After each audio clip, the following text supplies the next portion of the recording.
All right, if you don't have any questions, I'll switch cameras and we'll start. Unless you have a question, those that just came in. I'm in Hickory, North Carolina. It's in the 30s.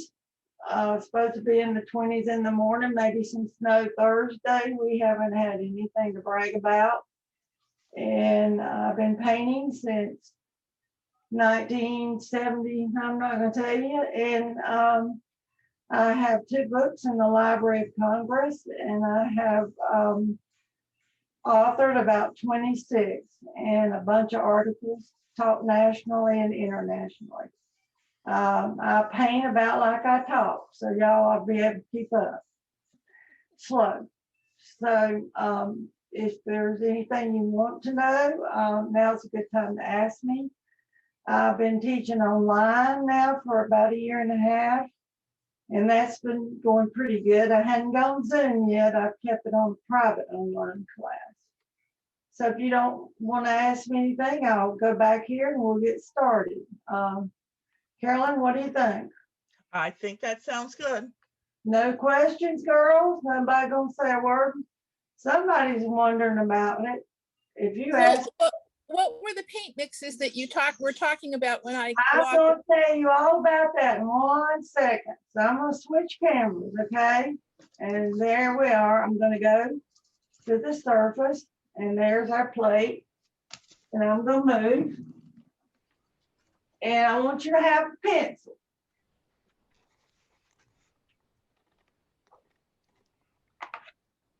Let me grab one thing here. Now, can everybody see this plate? Right here in front of you, we can zoom in and zoom out very close when we get to the butterfly. Plus, I have you a great big one, but we don't need to do that at this point. I wanted you to first have a pencil because there was some corrections in your instructions. And I read over it and I thought, well, I can't teach that because that's not quite the way it was. So at the top of your pattern packet, I would like for you to put that you're going to see a mix 2 and a 5. The mix 5 was actually a typo. It was supposed to be mix 1. You will hear me refer to mix 1. There is not a mix 2 nor a 5. So wherever you see mix 2, you need to put it was mix 1. And we will mix a number 1. Did everybody catch that? Okay, yeah. Now the floral brush, which I'm going to move to show you. I had a floral brush. I think y'all can see that right there pretty clear. That had Nancy Cunning's floral brush on here. And I've had them about 10 years, and they made wonderful brush strokes. And I had some health issues about 3 years ago and sold out of them. And when I went to have them made again, they were twice the price to put my name on. And I said, well, I want the same brush. So how much is it without my name on it? So they sent me this one, which is the same as this one, without a name on it. And this is a Filbert number 2, Black Gold by Dynasty. FM Brush Company up in New York makes all my brushes. And I have 2 other ones, the two dappers. And if you look at these, I'm going to bring it in closer where you can see something here. They have a very good chisel edge. Can you see how straight across that chisel edge is? Right there, across the front of it. Just like it would be if you were working with a flat brush. That is your chisel edge right across the front. Now, the main thing I want you to learn about is the chisel edge. And that's what I wanted to go over with. But as far as corrections in your instructions, that was it. I put down, this is a number 6 Filbert. And if you want the number of it, it is a 206 Filbert. FIL is what they call it, black gold. It's a wonderful brush. And if you look at the tip of it, it is very, very skinny. And if I turn it on its chisel edge, I get almost a dagger. And that is why I loved these brushes. But I didn't want to pay double to put my name on there. And I didn't think it was fair to y'all when I could get the same brush half price. So that's where that came to be born. So now I use that brush. But I still keep my dabbers because there's nothing that takes the place of them that I have found. Now, I work, let me back up again, where you can see this, with chisel blenders. And this is the bird. I'm looking at it from this side because if I put you on top of it, you're going to see my hand and my head. So I've got you to the side. So can everybody see okay? I don't see anybody across the top, but that's okay. Carolyn, you would let me know if they can't see, right? They can see beautifully. Okay.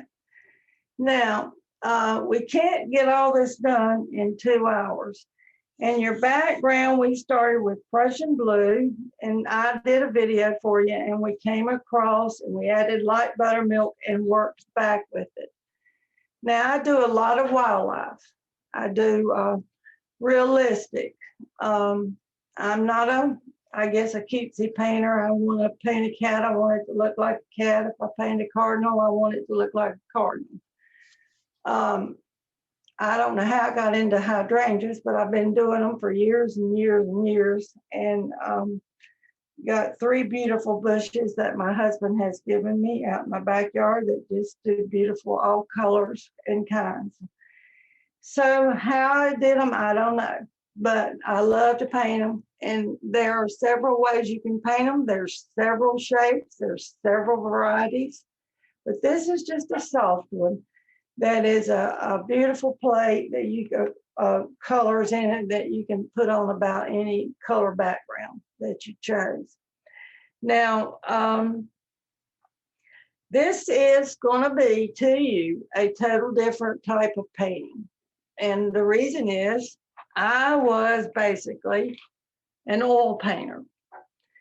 I painted with oils when I started in the 70s, and we learned to mix colors. So excuse me for hacking.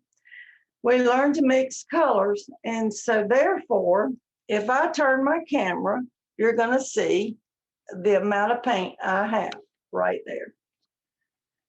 About 14 colors. And I look at all the paint you have in behind you and think, my goodness, I bet every one of them has got paint boogers in them.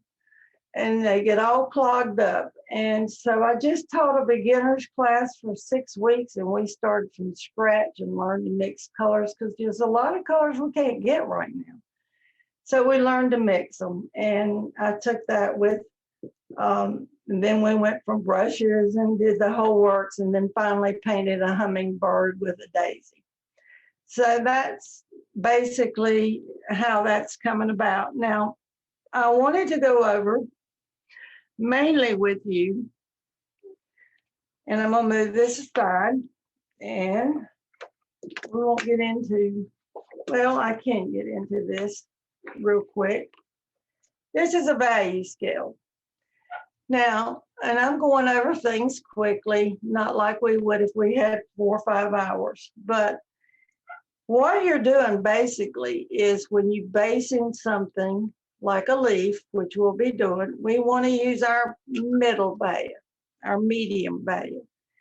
Then you're going to add a dark value or a shadow color over here in that area, and then you're going to add a light value. But the 3 main things you want is your medium value, your dark value, and your light value, okay? What that means is when you mix your medium value with your dark values, you're going to create all these values in between. And when I add my light value and blend over into my medium value, I create all of these. Does that make sense to you girls? you're creating a whole lot of values that you don't even know you're creating. And I have a nephew that teaches art at the UNC in North Carolina University. And he said the main thing you got to strive for is your medium value, your dark, and your light. When you blend those, you create many values. And that's what makes your work have depth and creates that soft look. So is everybody with me on that? You can just shake your head or give me a thumbs up. So that's that. That's what I wanted to go over with you. Now, here is the problem, or not, it's not a problem, but here's what I really wanted you to know, because this is probably the most important thing for me to tell you that we'll be doing. And then we'll start. This is your brush, okay? The most important part of your brush is your, well, the hairs or the filament that's inside the brush. When you first start out, people go out and they go purchase the cheaper brushes, and you're sometimes asking a brush to do something it can't do. It's like me going to get a screwdriver when I need pliers. And sometimes it won't do what you want it to do. Now, there are two types. This is a flat brush, just a flat brush, like I'm showing you right here. That's a flat brush. It's straight up the sides, and that's called the sides. This all in here is your flat surface. That's it. I'm not going to take time to write all that out. If I'm painting the side of the house, I'm using the flat surface, or if you're basing in something, you're using the flat surface of the brush. Okay, now, this is your corners. If I take this brush, and let's pretend that this is a pile of paint, and I tip this corner in, that paint, I might blend one time to make sure that I don't have a hunk of paint, or I can dip the other corner in and blend to make sure I don't have a hunk of paint. So those are referred to as your corner. This is your ferrule, and with my type of painting, I'm usually holding on to the ferrule because I'm a detail painter. Detail painters, and of course down here is your handle, and sometimes you're using the handle. And but what I'm concerned the most with is this part here. That is called your chisel edge. If you don't learn nothing, you're going to hear me say chisel, chisel, chisel, chisel. And what does that mean? And you'll hear me say, now we're going to get into this chiseling again. You'll be hearing it in your sleep. But even butterflies and birds, their hair overlaps each other into each other. And you have to learn to chisel your colors into each other. If you don't, and you just stop where something stops, you'll always have a line, and we'll get more into that. But first, let me go over this with you. This is a number, when I turned it, number 12 flat chisel blender. Okay, you have a chisel blender, and you have a shader. And your shader, this is the same size right here, a number. Well, this is a 10. I was going to show you the 10. I wanted you to see the same. The difference. Can you see the difference in the length of the, let me lay them flat and bring these in. They can see the difference. You don't have to pull it in. Okay, let me back up. Okay, now, the main thing I need for you to have is a chisel blender or a good chisel edge. Because with my type of painting, I don't want a lot of water in here. I don't float. I'm not objective to floating. I don't see how you're putting it on as long as you're getting it on. But when I'm in here and I am working on something and I don't have anything, well, my cat is here all of a sudden, and I'll have to probably get up and get him. Let's look back. Let's look at this for a second. this bird, okay? And this is a project coming up that I think Vicki Michael signed up for, and this is the mat she wants. And it has just some plastic over it to cover it. If I take this red and chisel down, I'm using the chisel edge of the brush.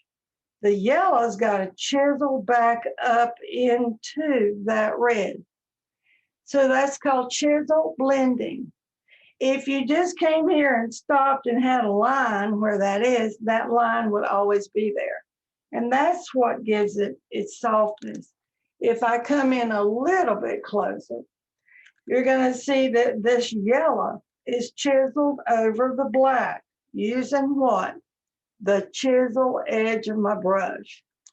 So I want my brush to be super skinny, super flat, and in good shape. And this is what I use right here, plain old bar of ivory soap to clean my brushes. And I know that when I have my paint, this bar of soap is clean. This is ivory soap. That brush is clean. There's no paint left in it. I flatten it out and stand it up, and that dries stiff and keeps every hair in place. And that's what I use to clean my brushes with. This is just a paper towel. Now, I use these in all sizes from 2 up to 14. And then I have the Filbert, the dabbers that I told you about, and a liner. Now my liner, and I know that some of y'all use script liners. I use a 1/2 inch liner because I am not good at curlicues, even though I use a lot of curlicues. But if it's less than a 1/2 inch, it is not a liner. It has to be a 1/2 inch or more to be called a liner. So this is a liner size number 2. I can make polywalk strokes with it, and you will learn to use the chisel edge of it, which, what am I talking about? You can take this brush, dip it in water, flatten it out in some paint, and it will become just like a chisel edge. Then you turn it just like you would do this and chisel with your liner. And I hope that's making some sense to you, trying to show and tell it with you.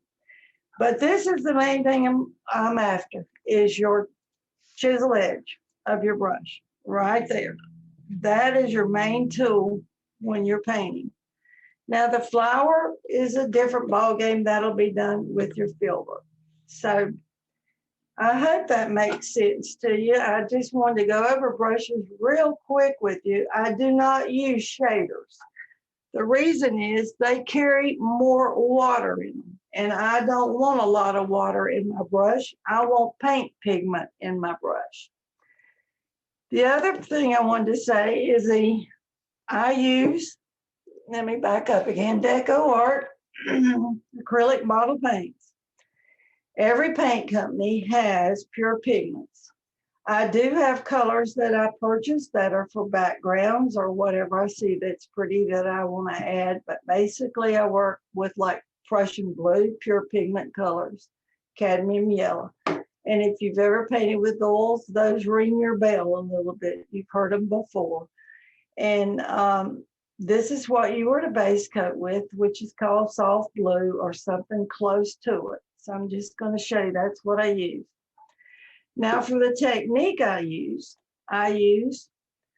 Joe Sonia's retarder, or I use Traditions extender and blending medium. And you'll see why in a little bit.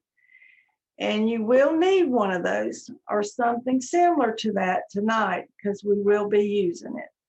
And so I have taken one of, I'm trying to move these out of my way as I do it. This is my little cup, which has the retarder in it. And you will see retarder in my instructions. And that's what that is. That I put right in the side again with my palette. Okay. So I am ready to go and paint. All right, we're ready. All right. Now, the first thing we're going to get into is we're going to learn to paint a leaf. All right. Now I've got this with me right here. And this is my leaf at the top. And I'm going to use antique green. We're going to get out some colors right now. And you're going to need antique green, black green, and celery green. And you can immediately, when you get them out, let me move my palette where you can see it. Shake them good because all those pigments get in the bottom. I'm putting out antique green. And this is clean. It don't look pretty, but it's clean. And if I were, this is a Stay Wet palette. And I work with Stay Wet palettes. If I were to tilt this, water would pour out. That's how wet your sponge should be to keep it wet. The next color I'm getting out is celery green, and that is my light value for my leaves.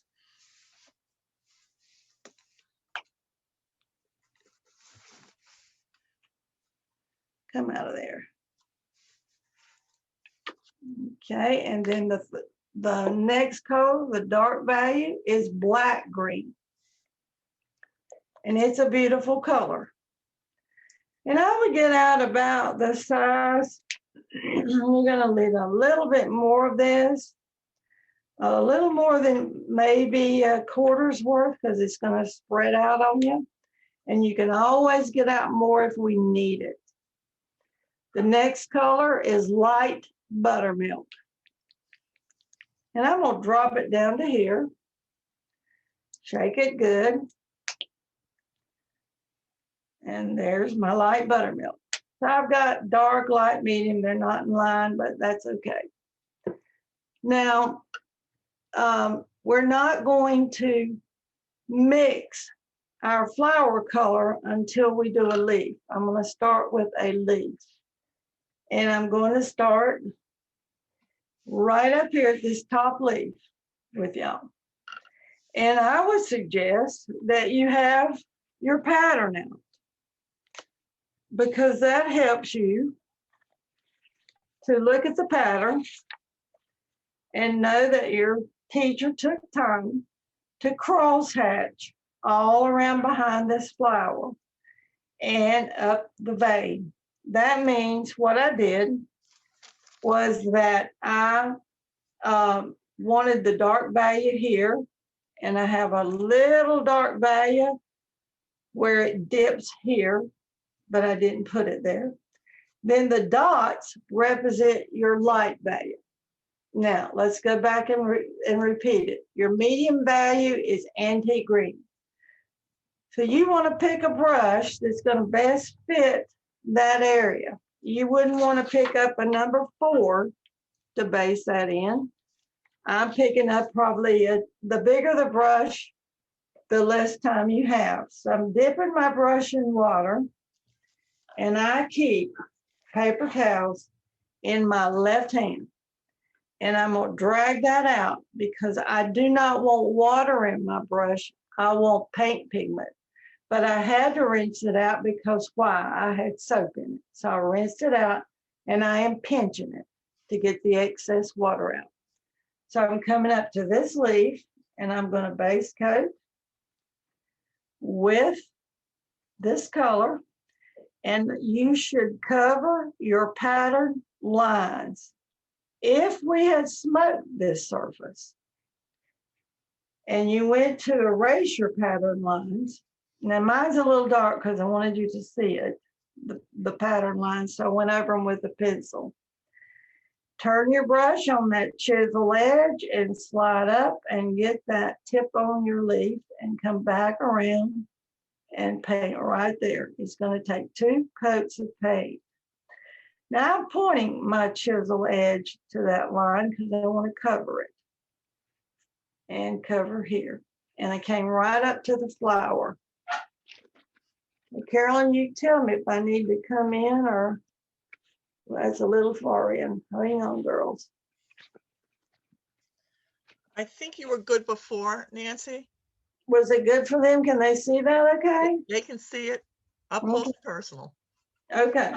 Now, Has everybody got one leaf painted? If you have more than one leaf, now's a good time to go ahead and paint that other leaf while you're waiting on each other, because I'm going to show you another technique in about a minute. So I'm going to paint one more leaf. Now I am on paper product. It's a type of mat board, and I just base coated it. So it's going to dry faster than if you're on wood. It may not. If you're on paper mache, it may dry faster. So I'm just going to drop down and base in another leaf while we're waiting. Cover your pattern lines. Again, and I can't stress that enough.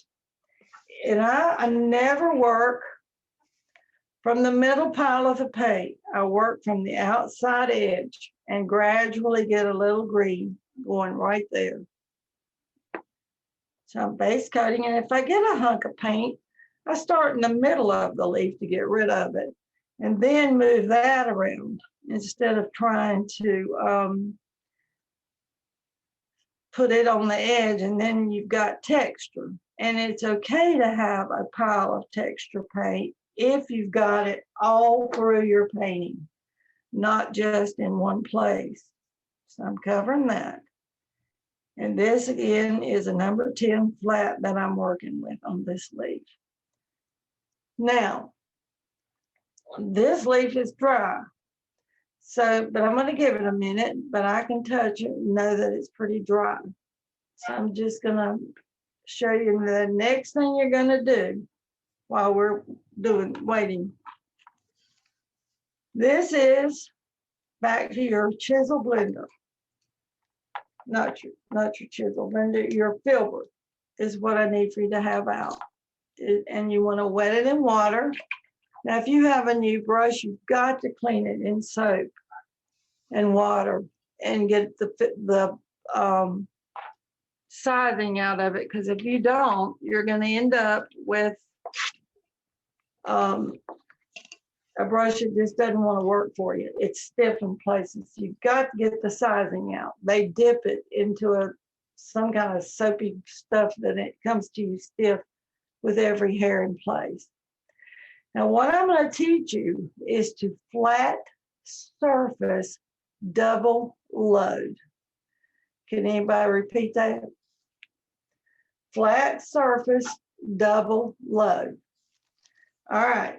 Now, what did we say was the flat surface of your brush? Remember that? This is a flat surface. This is the flat surface. Turn it over, there's the other side of the flat surface. Are you with me on that? Now, if I take this brush, the filbert, and I come in, and I'm almost perpendicular to that green, and I'm gonna pick up some green on one side of that flat surface. It's on one side, not both sides, one side. Then I'm gonna turn the brush over, and I'm gonna pick up black green on the other flat surface. So I have black green on one side, antique green on the other side. Now, if I make a stroke,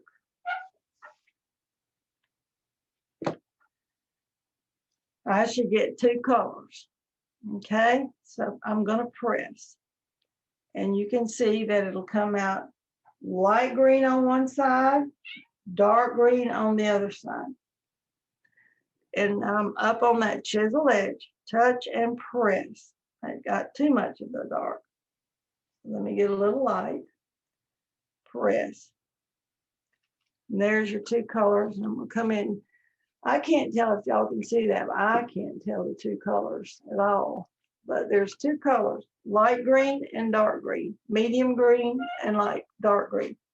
Okay, so what am I going to do with that?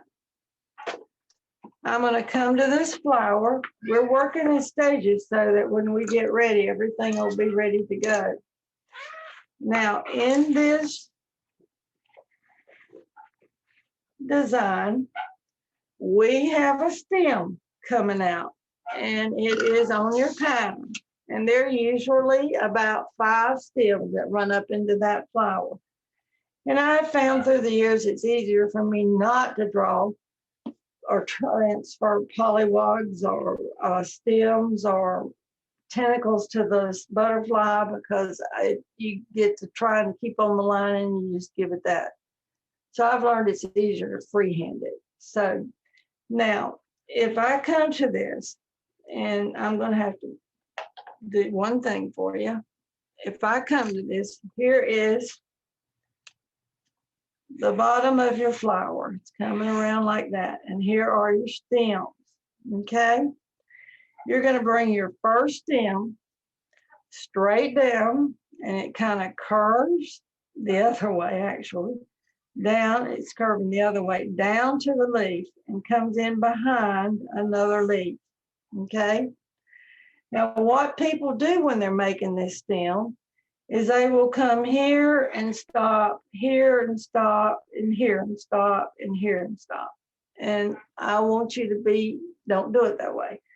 I want you to come under, this is it again, and it kind of flows more to the right. So I'm going to take that filbert and I'm going to load it like I showed you, and I'm going to come here down behind the leaf. They have 5. I'm going to come here, join up here, and gently come down. That's 2. Come to this side, come in, and be graceful and join in. That's 3. 4, join in. 5, join in. You with me on that? So that's our next thing to paint. And then we'll go back to leaves. So we're working in stages so that we can get it done pretty quick. So back to my filbert, back to my loading it the way I showed you, flat surface double load with medium green and black green. Now, you can have the medium green on the left side, but just watch and then try it. I'm going to come here, and I'm about in the middle here, and I'm going to come down and stop. 1, 2, 3, 4, and 5, and stop at the leaf. And you can come into the leaf, it isn't going to hurt it. And that was sort of a nervous twitch. Carolyn, can y'all see that close enough? They can see it beautifully. Anybody All have right. a to say? I feel like I need to come in for some reason. Maybe I'm pretty far back. So, okay, that is the stem we've done. Now, down at this one, there's a hint that it's here. So you can just barely load with a little bit of green and a little bit of black. I mean, these are tiny right down here. And I just kind of indicated that there was some up in there. Just about 3 or 4, whatever you can get there. And that is how I did the stems. Now we'll go back and we're going to paint a leaf. Okay? Everybody with me? Does anybody have a question at this point? Okay. All right, that's a good sign. Hopefully. Now, I'm going back to my tin, back to my antique green, base coating in that leaf with a second coat of paint. And this gives me a better opportunity to cover the lines. Excuse me. And that's about as good as I need it right there. While it's drying, I'm going to drop down and get another leaf.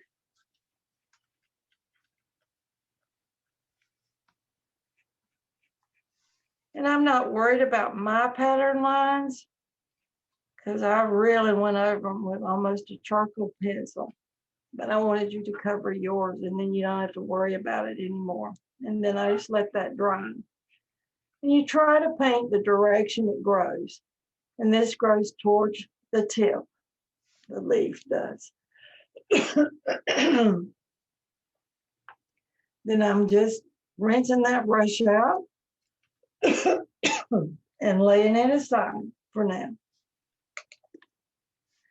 Now this is where I use my dabbers, girls. And this is where I use my retardant. So I've got my dabber and I'm gonna dip it into the water first, dry that out. When you're working with a dabber, you never jab it because it would spread out like a wild Indian, just a fan. I want to pull it through and drag it through. And that is how you dry it out, all of the brushes. Then I'm going to dip it into the retarder. The reason I want to dry it out good is because retarder and water or extender and water do not mix. So now when I dip it into this water and blot it on a paper towel, I'm not trying to get all the retarder out. I'm just dipping it in there to stabilize it. That's called stabilizing your brush. It now has retarder in it. Now I'm going to come up with a brush that is in bad shape. And it's this one. It has a very furry, fluffy edge, and you know how they get when they're worn out. I use that as my retarder brush, and that's what I call it, my retarder brush. So I'm going to dip into the retarder, and you're going to hear me say this all the time. Dip into the retarder, blot both sides on a paper towel. You're going to dampen the leaf. You're not going to soak it. I'm trying to get in here. Here it is. You don't want to soak it. If I paint just the leaf with retarder and turned it, the retarder would run off. So I want you to think of the word I'm going to dampen it. So if your brush is soppy wet because you're used to having a lot of water in it, please blot it on that paper towel. All right. Now when I dampen this, mine is dry. I'm going to come across and dampen. Come up this way. I'm not trying to do this, because if I do, I'm going to have a puddle laying right on that leaf. Now, I can tell pretty quick that I had too much retardant. So I'm going to wipe across again. And if I do, I can always take a clean paper towel and just blot it if I feel like I got too much. Now, that's your enemy. How much is too much? How much is not enough? And that takes practice to learn what is enough and what isn't enough. I may have to stop and put my cat out. He's settling down now. We'll see what happens. All right, here's my dabber. Now, I'm going to pick up my black green. And remember, I work from the outside edge. It's better to pick up too little paint than too much paint. So I'd rather get a little bit and see how it does than to pick up a whole bunch and then say, what am I going to do with all that paint? So I pick up a very little at first of my paint. Now on the pattern, the cross hatching was behind this flower, and this is my dabber. And I'm coming right in behind it. I may have to move the kitty in a second here. Let me finish this and get around here. And I'm just painting this. You see what I did? Now, you see the line that forms between the medium bayou and the dark bayou? And do you remember the bayou scale that we talked about? Well, I want to blend now and create those scale of the different values. I don't want to come all the way to the flower and blend, because what was he used to put it on? I want to blend where this line meets the medium bayou. So I want to come through and drag out and clean out that brush. And if you give it this, that's what I call a lazy wiper. You got to pinch it and look at the difference, what comes out. So I'm pinching out the black. I want to take this brush and I'm going to gently rub where the two colors meet and rub it. I'm just going round and round. And you can occasionally wipe off your brush because you'll see when you need to. And I'm just softening it as I go and blending up into that medium green and getting rid of that line. And I can bring it up this side if I need to. And then soften back across it. Now your next color is celery green. And I'm not cleaning out my brush. The leaf is still wet, but I did tell you that I put a little bit of dark in this little crevice. So I'm gonna take a tiny dab of the black green and I'm gonna make like a C stroke right around that little dip of the leaf, right there. Wipe out my brush. You're wiping out the excess paint because you're going to blend. If you don't, you're going to take paint everywhere. So I'm going to soften or pat it or dab it or rub it. Either way, just right like that to get rid of that edge. Now I'm come down, I'm ready for my light bag, which is celery green. So I'm going to pick up the celery green and I just pinched it good to get the black green out. I did not wash my brush because I like a dirty brush. So I'm coming into the edge of the celery green. And here's a pretty place to put it, right on that corner. So I'm going to put it in. I'm going to get a little bit more. It's better to get too little than too much.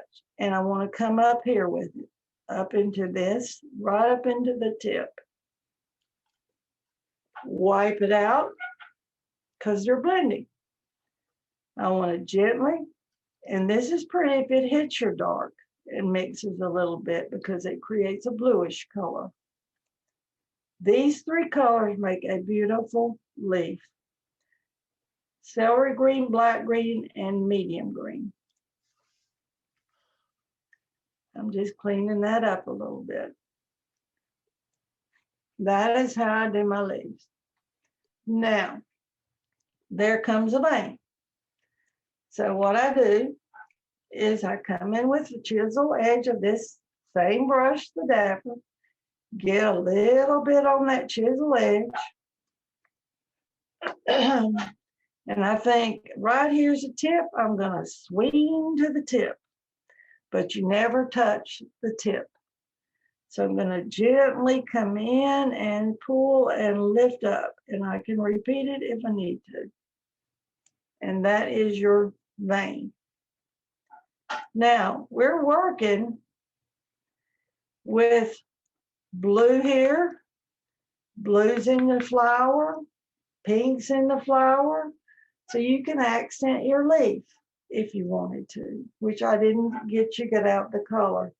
So I think I'm going to do it with a little bit of the deep burgundy. I like that color. So I'm going to grab a drop of deep burgundy, just a dot right on there, on my palette. Now, and I'm just coming back to here and let you see it. Here it is. I just want to touch and come over here and get most of it off. And I'm coming back. You always want to put, this is called an accent value. You're going to bring all your colors together. We could use blue to tie in with this. But since this one's here, I'm going to tie it in with this flower like there's a glow back from the flower pink. So I'm using a dab of pink. But you always want your accent colors to go in your medium value, which is antique green. And you'll hear me repeat. So I'm going to touch it. Where am I going to touch it? There's not much room here. So I'm going to come about here. And can you see that color? Can y'all see that, Carolyn? Yeah, we see it very well. Anybody having a problem seeing it? Nope, nobody's saying they have a problem. All right, I just feel like you're so far back, I guess it's me. All right, I wiped it out, the excess off, and I'm gently rubbing that. Just to bring in that pretty color. And I can take it over into that and give it a little pink, but it goes into, just let it be soft. Now, did anybody paint one with me? Can they talk? How'd you do down there in Florida? Is everybody okay? Or anybody have a problem? There's thumbs up, Nancy, so everybody is good. Barbara Okay. is showing hers. It looks beautiful, Barbara. Could she pull it down just a little bit? This On an way? iPad. There you go. Perfect. Okay. Let me fix my camera. It's let me go up and move the camera up. Right, there you go. Is that better? Yes. Okay. That's what I need to hear from y'all. All right, that's how I paint every leaf. And on your pattern, it's going to tell you exactly where the dark goes. The dots represent the light, which is celery. Now, I can further lighten this and make it really glow. And I first want to get that red out. And what color did we put out is the lightest on there, light buttermilk. And I do want to say to y'all, working with wildlife, I never use white. In fact, I don't even have a bottle of white. I use light buttermilk. If you've got white only, that's fine. It's not going to hurt anything, but I want just a touch. Up in this corner where we've added the light celery green, I'm going to pat, scared my own self, get a little more. Well, get your little paint, Nancy. Put it right there. I patted it on, wiped it off, and I circled around and just further lightened that up a little bit because that hits the light up there. And you want to be able to tell you did it, that you put it on. And if you didn't, put it on again. It's your leaf. Okay. So I'm going to give them a minute because we're going right here to the flower coming up. So I'm kind of through with my dabble right now. And we're going to mix a color. And this is mix 1 that says mix 2 in your instructions that I tried to be sure and tell you about. So don't blame me and say I didn't say it because I've said it 3 times. And somebody told me I said it too many times, but it don't hurt to hear it over and over. Okay. Now, is everybody ready to move on to a flower? Where are we on time? It's 7:21, so you still have like an hour. We're doing good. Okay. All right, let's move over here, girls, and you're gonna need boys and need a palette knife. And don't come out and stir it up and do all that stuff. Act professional, have a palette. Now this is black green, okay? You're gonna need to get out your soft blue that you painted your background. And I'm coming right over here, side, near that. And when you're mixing colors, you always carry your dark color to your light color. So I don't say one part this, one part that, because who knows what your part is gonna be. But usually it's one part or 2 parts you'll say, but I find if I say, well, we're looking for a medium value, you do better. But if you always carry your dark over to your light color, you do it a lot better sometimes. But it's about, if we were to try to say what it is, it's probably going to be about 3 parts black green to this, Lord have mercy. Well, let's start. Pick you up some of this good stuff. And mash her up like potatoes. Don't stir it. We're after a medium value. Now, if you got out a pot load of potatoes, like I did, I'm not going to do that whole pile. I'm going to stick to the side and get it the color. the darkest color. I'm gonna keep going till I get it right. Carry my dark over there. If I were to carry this to this, I had to squirt out the rest of my soft blue. So here we go.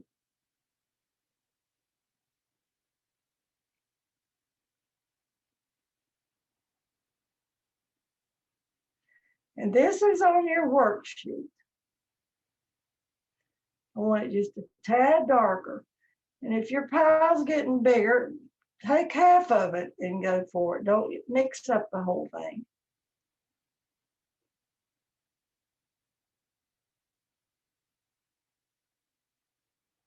Okay, that's about, on the scale of between 4 and 5.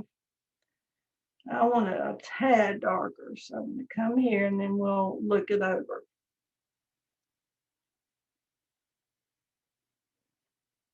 That is mix 1, girls. Not mix 2 and not mix 5.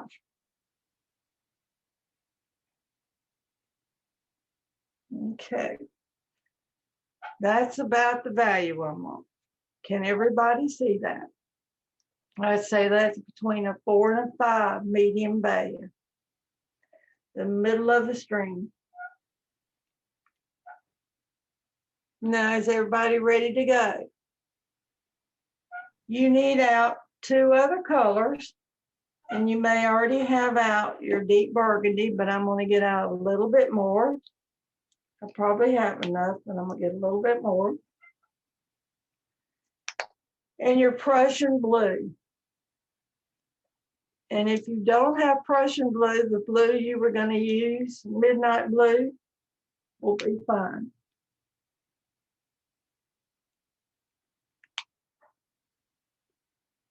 Okay, move that aside. So I'm coming up to this top flower. Okay, everybody with me. Now,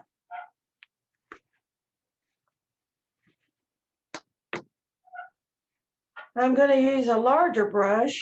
Well, I'll just go with the same one. Doesn't matter. This. I'm moving up to you can go up to a 1/2 inch brush. You can go up to a 14, whatever you have. This is a 12 I got in my hand. All right, you might want to watch this and then do it. I'm starting out with the color we mixed, and it's mix 1.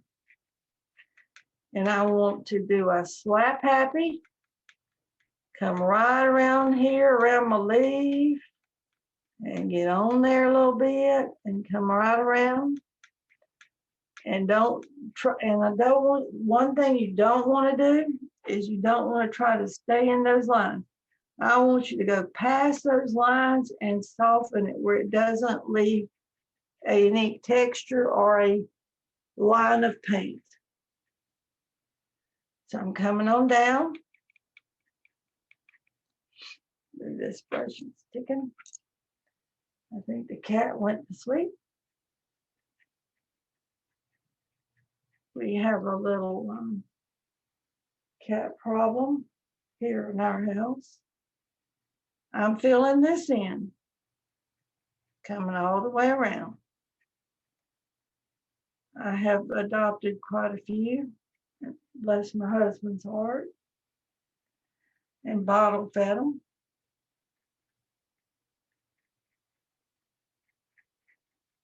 So we're sort of overwhelmed with them.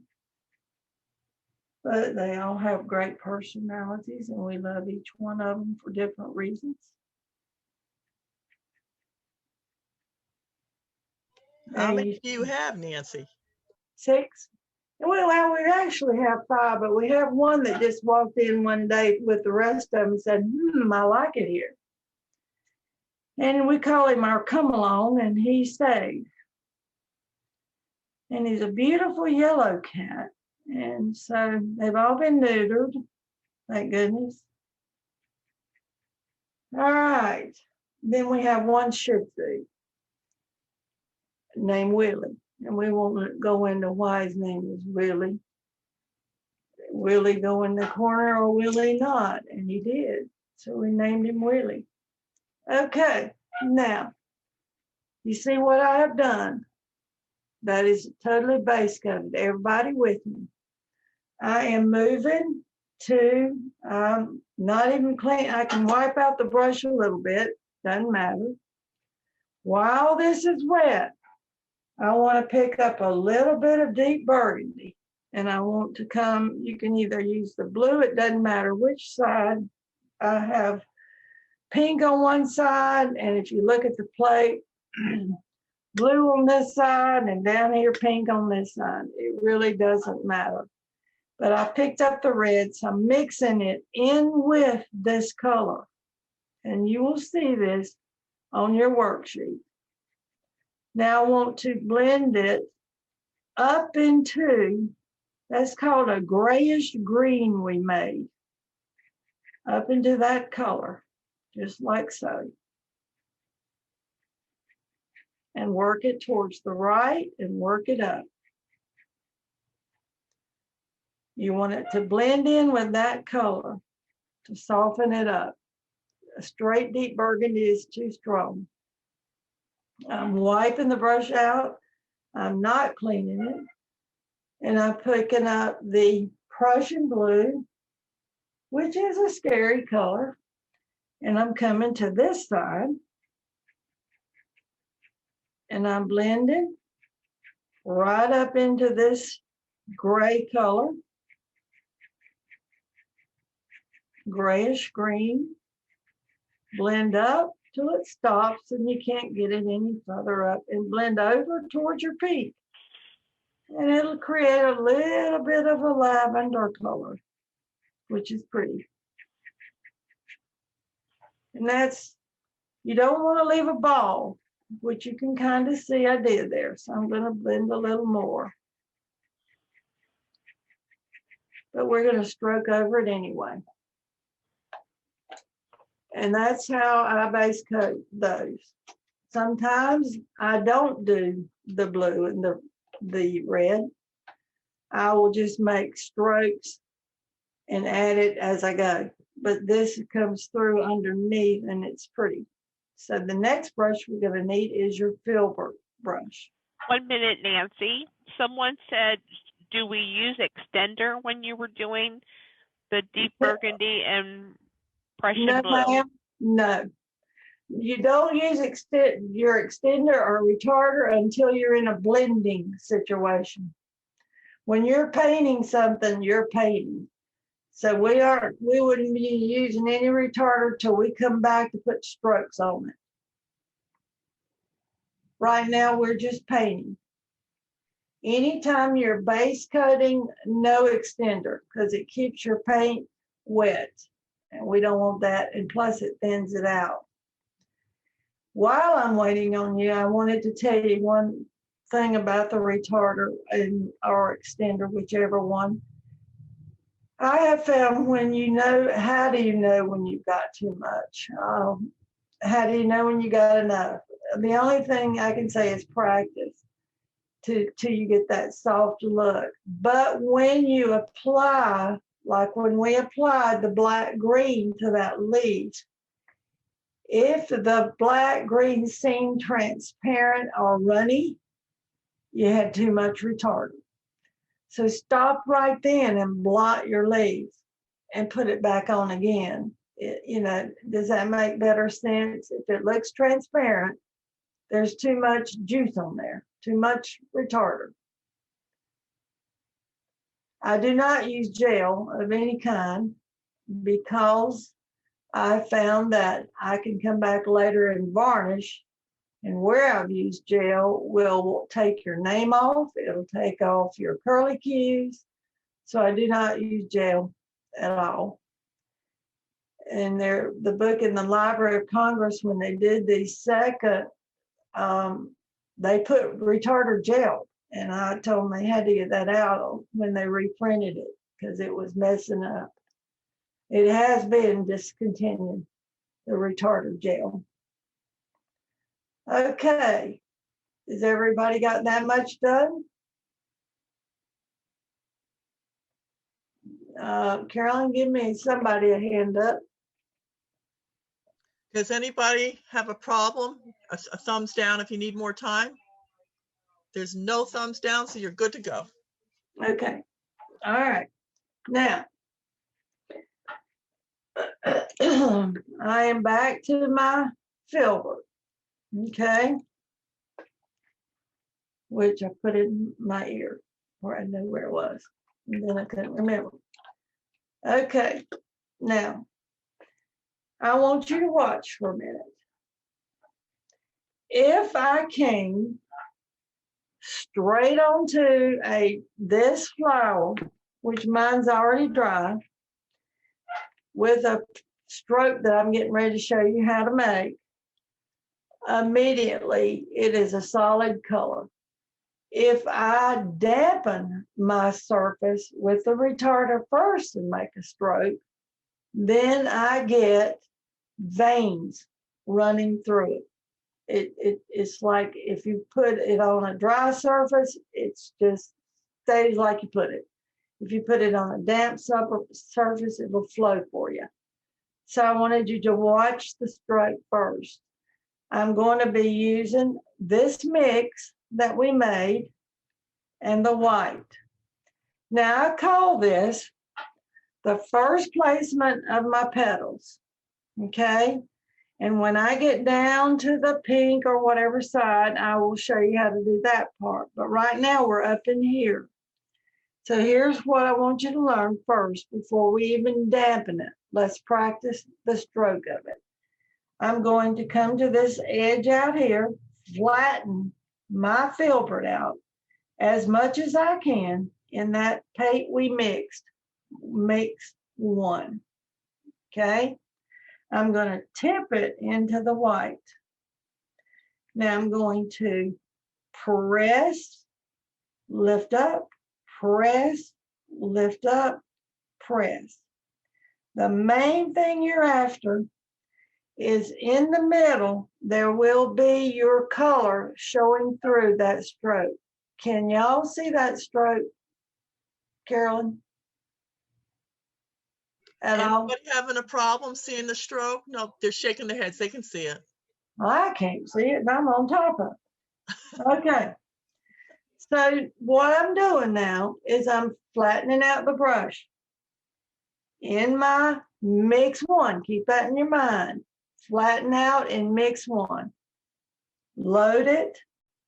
And I'm loading it about halfway up my filbert, not all the way to the ferrule. Because then and here's another thing. If you come in here, and I'm going to come to this little blue area where you can see it, and you go, here's a little, let me get a little white here. And you go 1, 2, 3, 4. You'll be here till tomorrow. You've got to make a nice petal.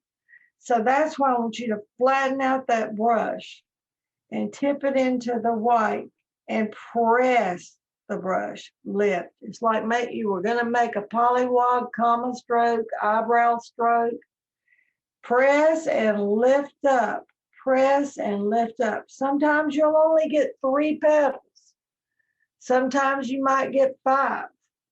It just depends. So here we go. I'm coming over to my surface. First thing I'm going to do is what? Dip in retarder, blot, dampen my surface. I want it to go over past into my background, not just my flower, because that's when I get it too wet. And it's pretty wet, and I'm going to have to blot it. And I'm tilting it to see if I've got everything covered.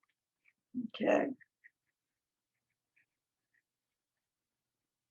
And if I feel like it's too wet again, I just kind of give it that to make sure for safety. But I want it to stay wet. This paper absorbs. Is everybody ready? Just watch for a second and then you start. Coming into this is where I wish I could be there with you to show you close up and hold your hand and do it with you. It's tough. I am pressing, here I come. Number 1, tipped in light buttermilk. Press, press, press, press. I'm gonna get a little one there. What's in the middle? That color we base coated in. Okay. Now, you don't want to make a star.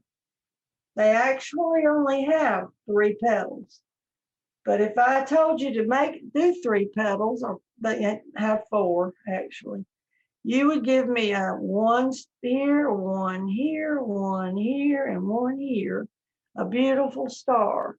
And I don't want you to do that. I want you to press your brush and think, I can use 5 petals. Some of them have 5 petals. Some of them don't even have but 3. But get over into your leaf a little bit and press and go past your pattern line, press and pull in. And the main thing I need is that dark showing through in the very center of your cluster. These are called clusters. Coming to my next color. And I'm gonna come here and I'm right over that leaf edge here, press, press, press. You can get with 3 there. Reload, press it out. Keep that color going. Keep coming down, press, press, press, pull in. And don't have them real far apart. They can touch each other. Don't forget that. Press, press, press, and press. And leave some of your background showing, but don't have them so far apart that they look like 1 petal. So I'm go ahead. What is your brush? What is my brush? What number? Is it It's a 6 it's a Filbert. Number 6 Filbert. Okay. Thank you. Now, if you have to go to an 8, you might not need to press as hard. And if you have to go to a 6, you're going to have to flatten it out in the paint a little more. If you go down to a 4 or what have you. But I'm working with a 6. But I'm really flattening it out in the paint. The mix 1. Does that help you? Okay. Press. Now I'm getting close to that pink. Lord have mercy, what am I going to do? Closer and closer. And it's going to be fun. But I want to get a little bit closer. Now, is everybody about that far down? I'm going to keep going because we're going to not get to the butterfly. But cover your pattern, go past out there where you have it marked. And you see how soft that looks? If it were dry, it won't be soft. It just stays where you put it. And it's chalky, but I mean, it's just doesn't have any veins. If you look real close, there's little tiny veins from tipping in mix 1. Now I'm going to just wipe it out, my brush, because I'm going to go over to deep burgundy. And this is scary. Don't get scared. We'll fix it. We're going to get into the deep burgundy. And I'm going to tip into the white. So I get a little pink pile going here. Right there. And I'm coming to the deep burgundy. And I'm going to touch and punch and pull. Get right over those. It won't matter. But don't go straight deep burgundy. Back into my deep burgundy. Light buttermilk, same little pink pile. Each time you'll get a little pink going. Press, pull in. And again, you'll know when you got to reload. Press, press, pull, lift. And I'm coming, and each time I'm coming back, press, press, and just keep pulling in. And you won't get the same thing every time. Some will be lighter, some may be darker. and I'm working towards the blue.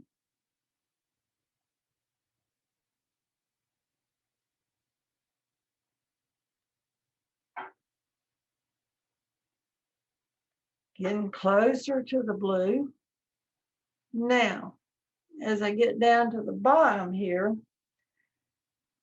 I want them to look like they're hanging down. So I'm gonna just stop and look up. Sometimes it's better to stop and look at the next step than to try to catch up. And then you can move on and do that step. But if I come down here, I'm gonna come across and lift up because I want it to look like it is falling kind of off of that a little bit. Now I'm coming to blue next. Now you see how this is a big difference between these two? We will fix that when we repeat it in a minute. So I'm gonna wipe my brush out. I'm not even gonna wash it. Going into the Prussian blue and into the pink. Light buttermilk. So I got a little blue pile going now. A light blue pile. And I'm just gonna hit right over a couple of those pink ones and join up there. They have all colors. I had one blooming this year with lavender, blue, and pink in it.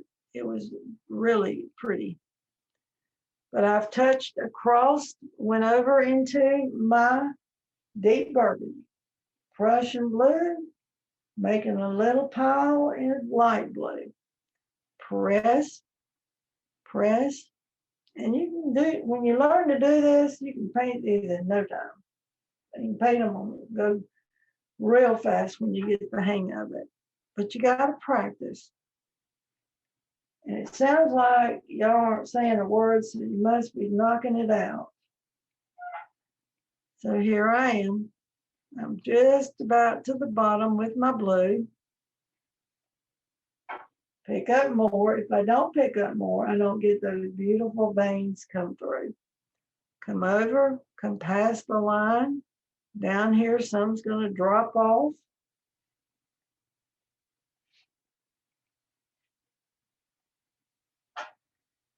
Right here. And if you overlap it at one of your petals, that just adds depth to it. It does not hurt it at all. Now that's where I'm going to stop, right there.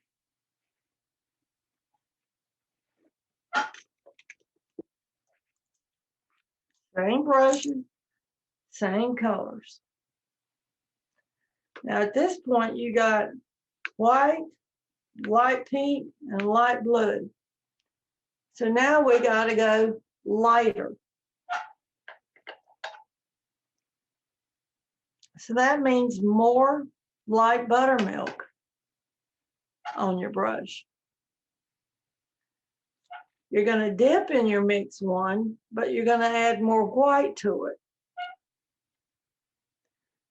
And mine will be dry in no time. Now, is yours drying? Carolyn, I need to know if theirs is dry or if dry. I need to know if theirs is dry or is it staying wet long enough that we can keep going. Nancy, my opinion, this is Larry. I'm doing a paper mache box and I put down retarder and I'm drying. All right. How about the rest of you? If you're dry, put your thumbs up. That's the only way I can tell. Okay. It's about 50-50. It all depends on where they live too. So, or whether they have forced hot heat, air heat in their house or so. Well, if you're on a real well-sealed piece of wood, it takes a little longer to dry too. But I have my overhead fans on and this dries faster, but you're not going to mess this up, but it's going to scare you. So let me show you what I'm doing. I'm using my retarder. And if I'm dipping into the retarder with my brush, blotting again, I'm wetting this again because it is dry. Nancy, what if they took their hair dryers out and dried it? Would that help? That's fine. If they want, you want to give them a minute to do that, that's fine. Yes. Could we move over to the butterfly, you think, and then come back and then everything will be tempered and they'll be fine, or? Well, if they don't mind missing that while they're blow drying, let's do that. We can start on the butterfly. So everybody hit your piece with a dryer so at least the retarder's starting to cure or dry, and then she'll move over to the butterfly. Sound like a good plan? Okay, they're agreeing that's what they'd like to do. Okay, that's fine. How long we got? It's 7:45. I think we're good. Is anybody in a rush if we go a little bit past 8:30? They're saying they're here with you, so we're good. Well, I might not be here with them, but they can stay here. Okay, well, we'll get it done by 8:30 then. I'm just kidding. All right, now we got to get out another color for the butterfly. We need the Prussian blue. We need, now girls, look at your butterfly. You don't need a bucket load of paint to pour it out and throw it away. You need a drop of Victorian blue or two, drop or two. Shake it up. And look at that tiny body of his. You know what you need? A drop of charcoal gray. Now I'll repeat the color, so don't panic.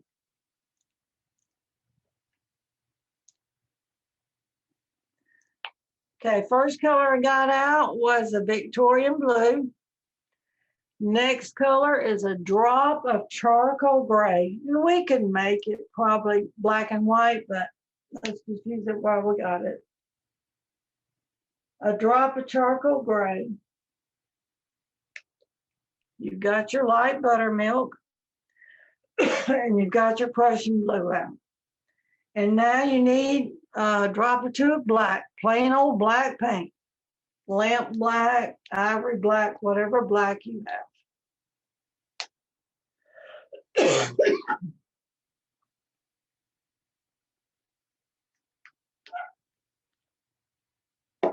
And that'll hold us for a minute. Now I have moved down to a number 6 flat or 4 flat for this little body. And let me grab some for you.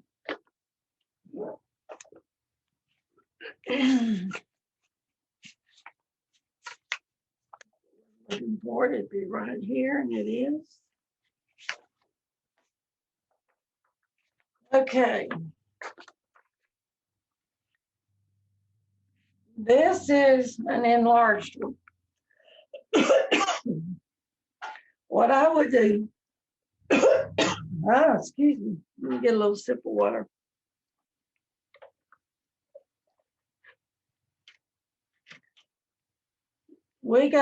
This is your blue. This is Victorian blue. The blue in this is Victorian blue. The black in it, don't worry about it because I can show you a real easy way to put those black lines in. This is the Victorian blue is shaded with Prussian blue. Okay, Victorian blue is just a lighter value of Prussian blue and white. Now, this is his little body. And that's why I thought, well, let's just get a drop out because that's all we need. Here are his antennas. Okay, the difference between a butterfly and a, let's see, I get into one to tell you everything. The difference between a butterfly's antennas and a moth's antennas, do you know the difference? A butterfly's antennas have a little knob on the end, like that.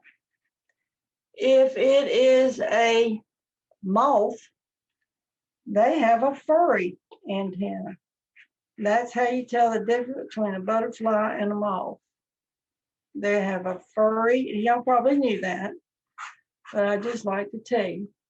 Now, the butterfly is made up of scales. Like a bird is made up of feathers, the butterfly is made up of scales that overlap each other. So you're going to be chiseling again. So here we go.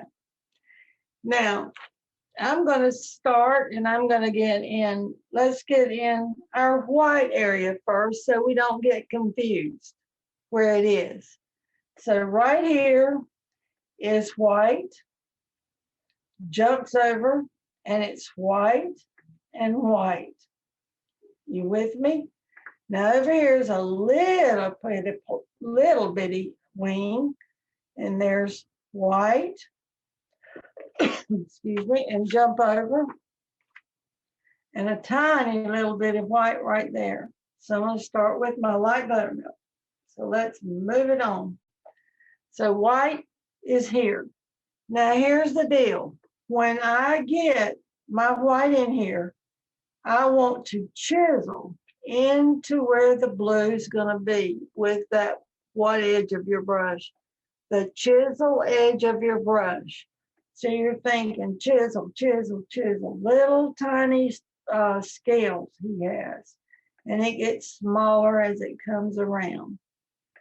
And what are you going to do to the other side?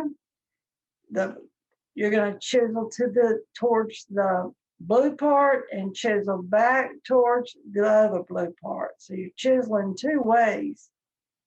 Chisel in and chiseling back and come in. You can about get that with one coat.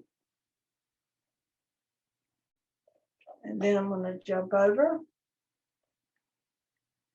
and get that little tiny area on the baby side, the little other wing. And I'm just using the corner of my brush and chisel the best you can, and don't worry about that. There's two little tiny places there.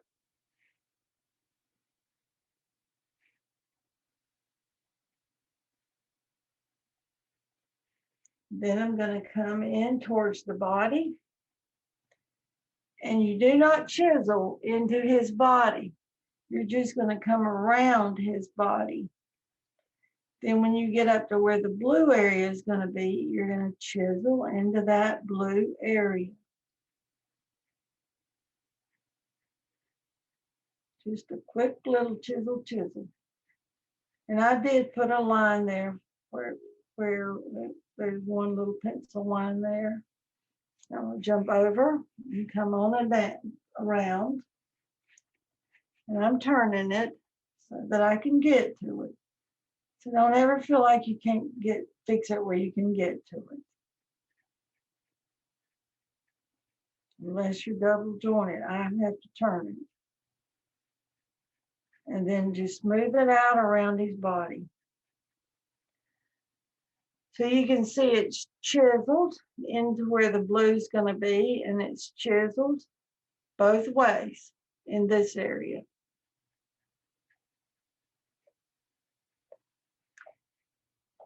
Then I'm just going to rinse the brush out, and I'm moving on to the Victorian Blue. Now, on the Victorian Blue, it does indicate it's chiseled out there a little bit, and it is, but don't do it way out there. Keep it very close, because you're going to come back later with black. So when I chisel it, I want to chisel towards where the black is, or the outside edge is going to be, and it kind of comes like little C strokes kind of, and then back into what? You're chiseling back into your light or white buttermilk, whatever color. White, let's call it white. Looks white.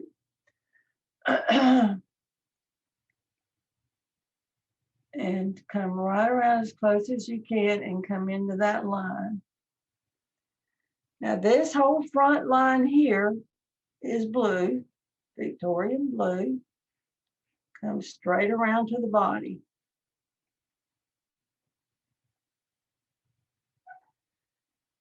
And I'm gonna go ahead and get here, and in this area, you gotta chisel up and chisel down towards his body. So I'm assuming you're with me. Chisel up.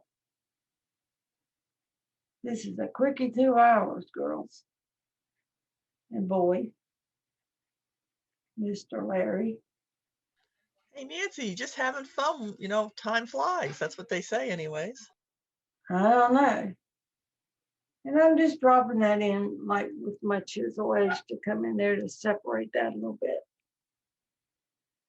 It does go fast, doesn't it? Then this little blue area here. And watch how much paint you get on your brush. Like I just got too much for that tiny little place. And I'm gonna try real hard to get in between those two whites. Just a touch over there.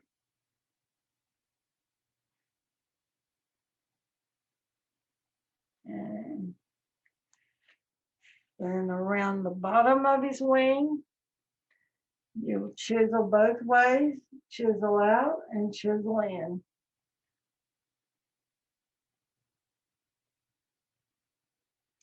When I took the photograph of this, it turned out so dark. When it's a beautiful blue.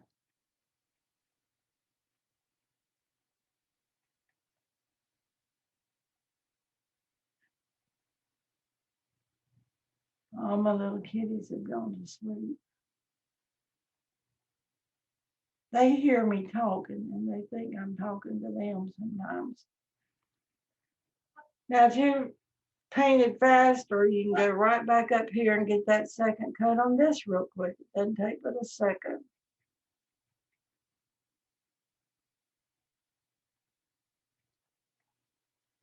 And I was hoping you might be on paper mache because that does dry fast.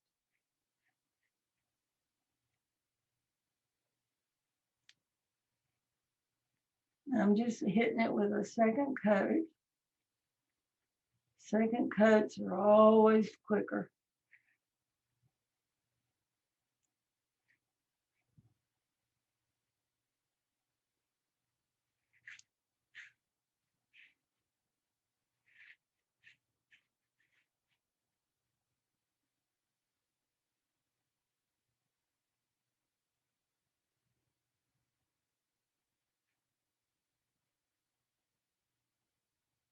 Man, that is a quiet group. Do they have microphones on or are they asleep?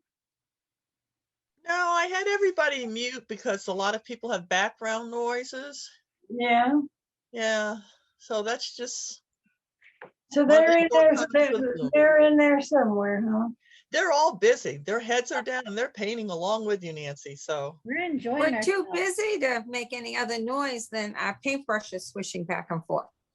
Well, just let me know you're live and still there. We're having a ball. Thank you. Yes, thank you. Well, I'm moving fast, girls. Usually I'm a little slower, but somebody told me today I repeated the same thing 5 times, and I thought, well, then why didn't you get done in 5 times? But you got to repeat it, girls. I have to repeat it to you because sometimes we don't hear it the first time. Well, I don't. I agree with you. You get in your zone and you don't hear things. So it's good to repeat it. Well, you're only going to remember 10% of what all we did tonight. That's been proven. So it's good that we can now video things. Okay, his little body is charcoal gray. And I'm just rinsing out that blue color. Charcoal is going to kill that color anyway. And I'm doing his body. And I'm going to, while I'm doing his body, tell you that he is going to have a little touch of highlight on him when I get him done. And we'll go over that. And I do it while it's wet. Comes out to a little bit of point. And you can't give him eyes and all that good stuff. He's too far. He's swallowed. You can't see his eyes. And here's his little head, rounded as we can get it. And a little fat body. And then his little tail. Now, I wanted you just to glance up while his body's wet. I'm going to come by and remember that corner of the brush. I'm going to touch in that light buttermilk blend one time because I don't want a lot. And I'm just going to come around while that's a little bit damp and dampen the, I can't remember, it's the top of his little body just to soften it. And his little head, and then I came here and came around the little bottom of his belly like that, but did not do his head. Can you all see that? That's called a double load. What'd you say, Carolyn? I was asking them if they could see that. I see some people squinting. Do you need her to zoom in? Could you zoom in on that one, I'll be please? glad to. Now, let me come around. Can you see it? They You can, can barely see that white. In fact, we could have left it off. But the charcoal's kind of harsh, so I did just kind of lighten the top of him. And does everybody see it? yes, I think they're all set now. Thank Okay. you.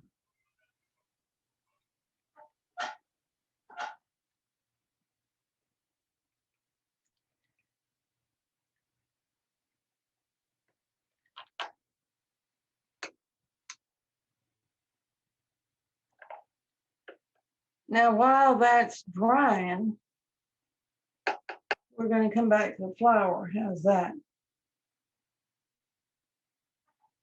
Yep, they're with you. Okay. We might just get done here. I didn't know how serious you were about that 2 hours, but I was going to try. Okay. Now your flour should be dry, right? Let me get this a little over this way where y'all can see it good and up. Okay, you ready to do the flour again? So I need that brush I've been using for retarder and my filbert, okay? And we were talking about it a little bit before. We're gonna need a little bit more white this time. So mine is dried from that retarder I put on there, so I'm gonna have to dampen it again. So hang with me. I dip in the retarder and I blot on the paper towel, then I dampen. Fast as we can. And I'm sure paper mache is about what I'm painting on. And also those little porous boxes, you have to kind of work this down into those grains of the wood. Okay, there you be, it's wet. Now, just watch a second. I think it helps you to watch, and then, you know, here's what you got to think. I'm going to do these lighter, and I want you to think, I don't have to get on them. I'm going to play like they're not even there. And if your stroke is lighter, then it doesn't matter because they look like they're under it. And that's what's creating that depth. And then when you get here, you got to get a lighter pink and a lighter blue. Now look back at this. These you can barely see anything back in here, and you get lighter blue. Look how light this one was. This should have been that light too. So we learning together. So here I go. Back into mix one and my light buttermilk. And you got a little gray pile of going where you were before. Now, when you make a stroke and it's the same color as what's here, you got to think, oh, I got to get me some more white. So just go back and get more white and work it into your brush. So here's my first stroke. Press You see how close it is to that? You can hardly see the difference. So I'm gonna get a touch more white. Press, press, press, press. Forget what's underneath. Load back in your mix 1. Back into your light buttermilk. A little more, do you? Press, press, and press. I only got 3 there.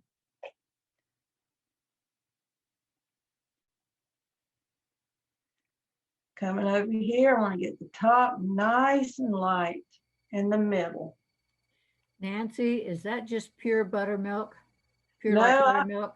No, honey, I'm dipping in that mix 1, Okay, and but then you more got- buttermilk though.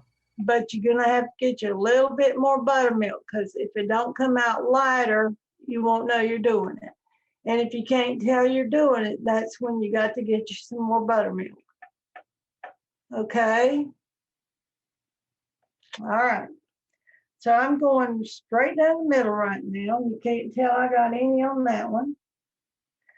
But having that mix 1 on there, girls, creates the prettiest veins.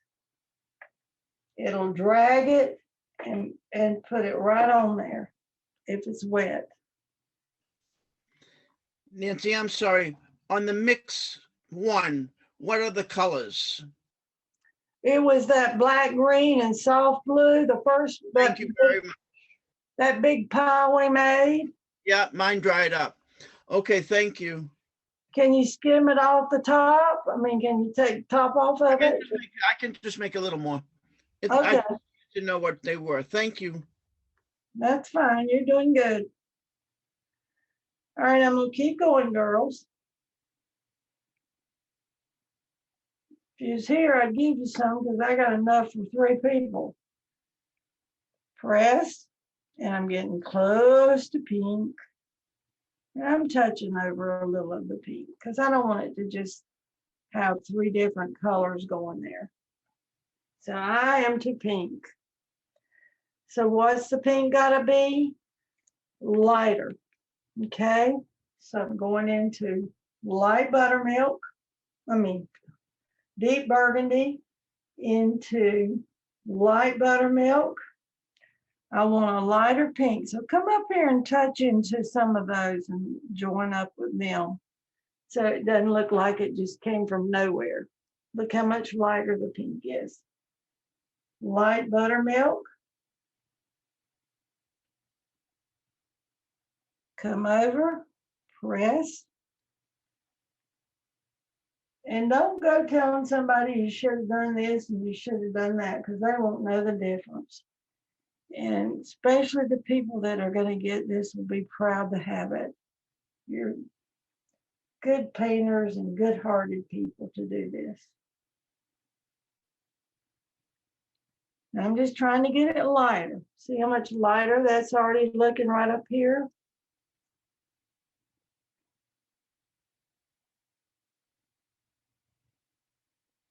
Now I do work with a Stay Wet palette, Larry, because when I'm mixing bird colors and stuff, I've got to have it stay wet, and it'll stay wet for me for several days because I can't get back to it always on time. And it really helps me on paint, saving on paint. A little lighter there. And let some drop down again. You can cover some of your stem. And bring some over and tie in with that blue a little. Just gonna tie right in with it. And I'm gonna bring the little hint up here a little bit. Then I'm ready for blue. Lighter blue. Now I'm pushing on you a little bit where we can get back to the butterfly. So here comes my blue. If I lost my white, pale, pale blue. And without having that red on there, look there, it got me a little pink petal. That's pretty. So you never know what's going to happen when you're making these. And that's nature. Growing right under your brush.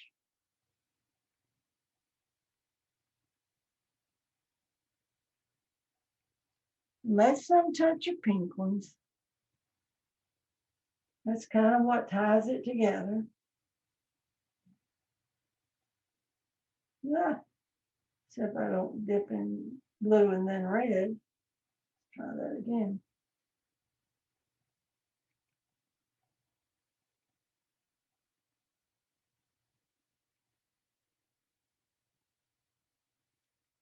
It should slide real easy for you if it's damp.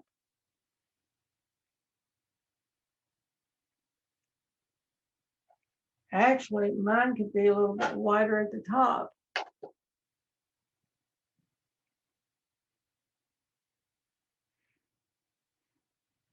Ooh, not quite the white.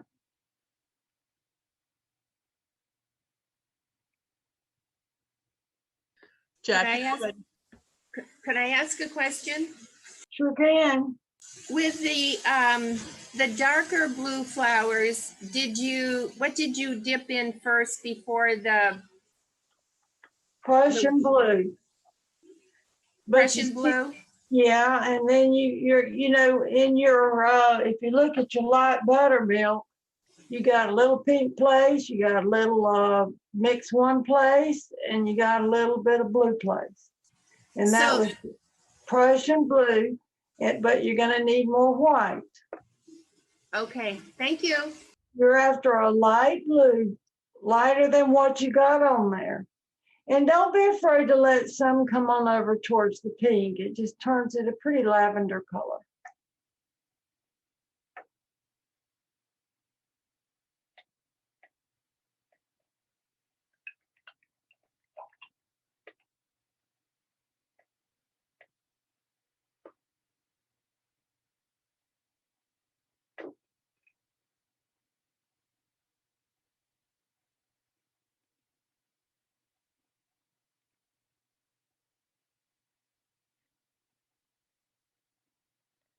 Okay.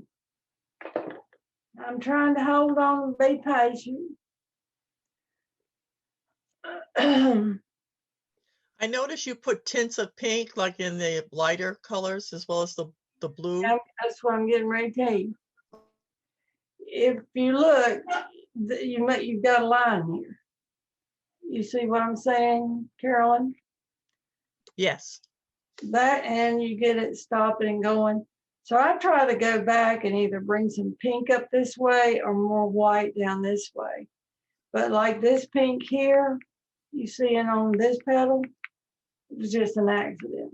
And that's what I was saying, nature is just taking place right under your brush. And that's because there was a little bit of pink still on my brush when I made that blue stroke. Because I don't wash my brush. I don't wash those colors out. I just keep going across. And it graduates more. But this isn't quite enough. Is that what you're asking me? Yes. I think that there should be more of this color down this way and this way. Because if you look, this is a little bit, let's look at this one. A little bit more white down there towards them. And look how much lighter the blue and the white is. No, I see. You see what I'm saying? It doesn't divide up so badly. Where this one is quite divided. So I need to go lighter on this, which is going to give it another third layer of getting into those colors. And it doesn't take long, but I don't want them to miss their butterfly, but he needs to dry. But I'm just going to dampen it real fast because they need to see that. But if I come back to that mix one and into my, I got too much. It's harder. I like for it to even, you know, that had, look at that, that had a touch of pink in it. I love solid pink ones. They're just as pretty as they can be. But I think that you don't want them to so separate, like have three balls. That makes sense? Does that make sense to everybody? They're saying yes. Okay. So that means I had to come back with more of my mix one. And I didn't clean my brush because it had a touch of pink in it and a touch of blue, and it's coming right out on this. So I'm just leaving it, but I'm coming on down. And then I'm gonna have to get a little blue, because if I don't, I'm gonna have white ones instead of blue ones, but very little blue. And that's getting that coming, and it's a very pale blue. And then I'm gonna have to switch over to pink, and I'll bring a little blue over and let it come into that. Now this is your darker going away, receding a little bit. So I'm gonna get a little pale pinker. I mean pinker. And I'll stick some there just to tie it. It'll really make you look at a hydrangea because they can put out all colors in one flower, but we can't create exactly what God does with them. They're just grow beautiful. Now that looks better to me. It's softer all over. But when you get the centers in there, it makes a big difference.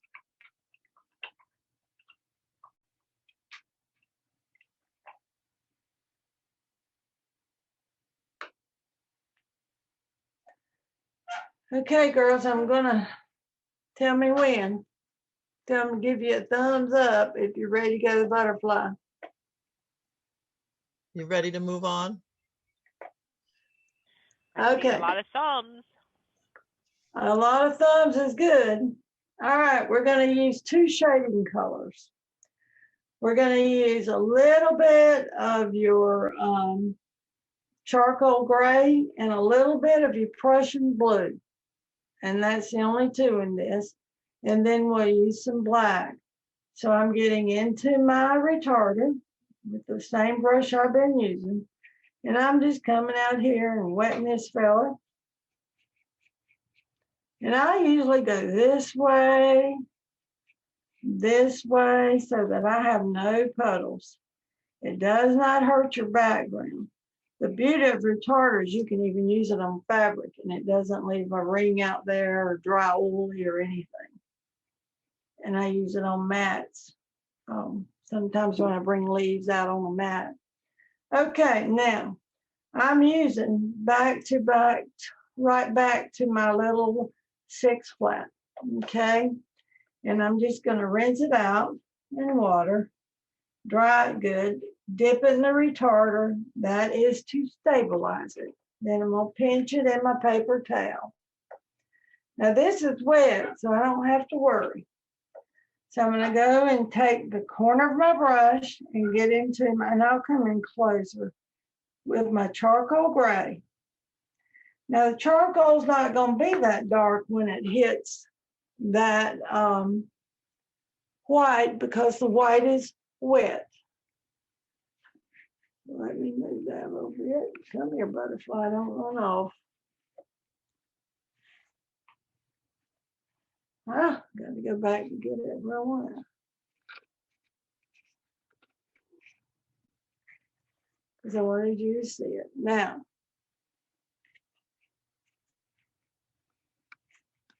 oh, for heaven's sake, there he is.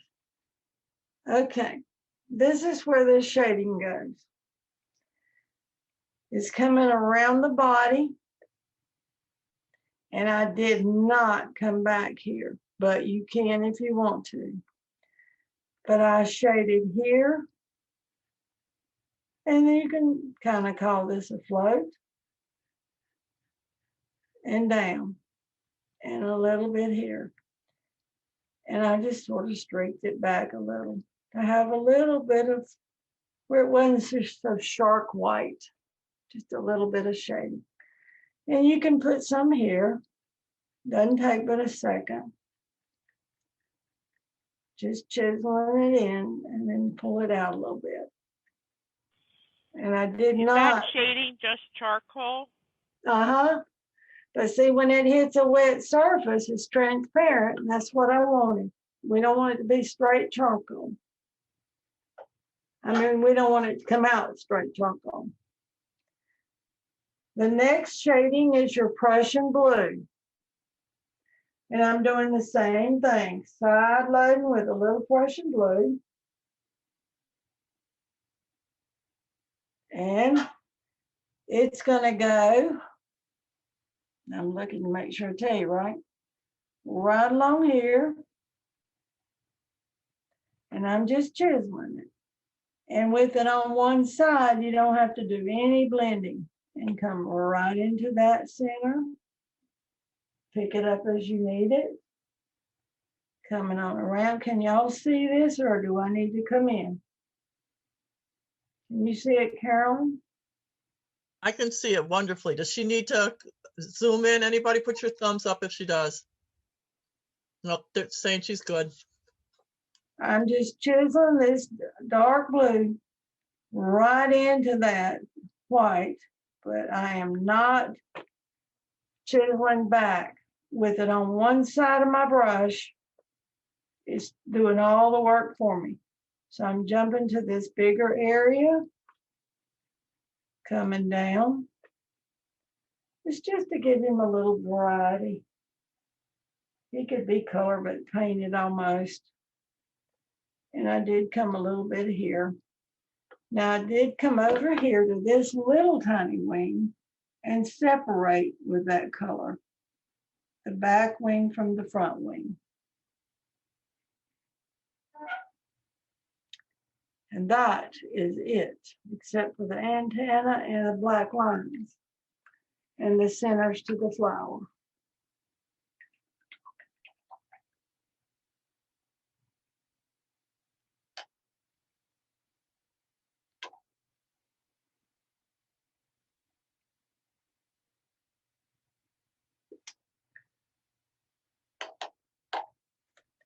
We're gonna need our liner and some black.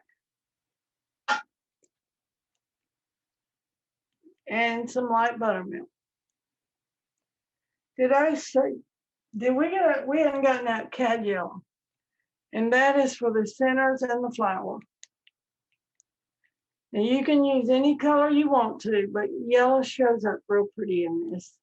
Shake it good, because yellow's kind of transparent. You don't need much.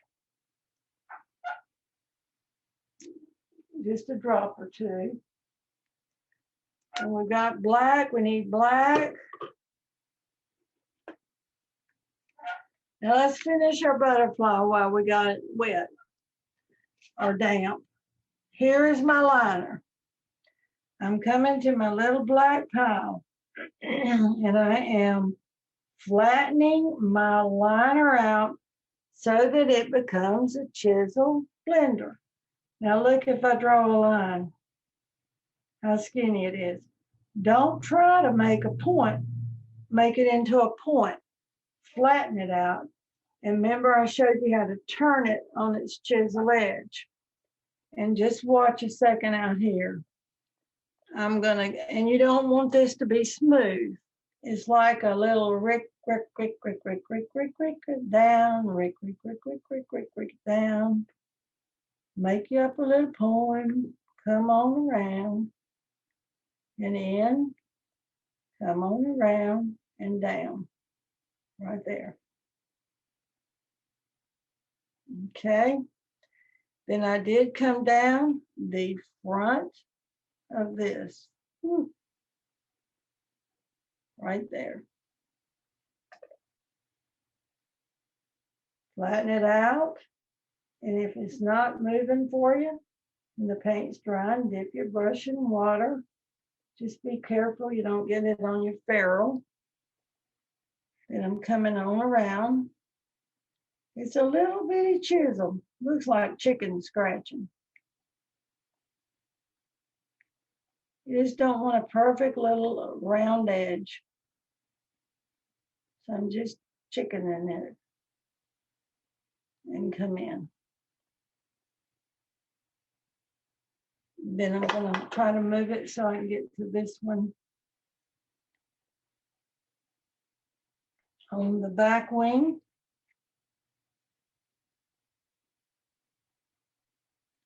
The best you can and outline that and smooth it out.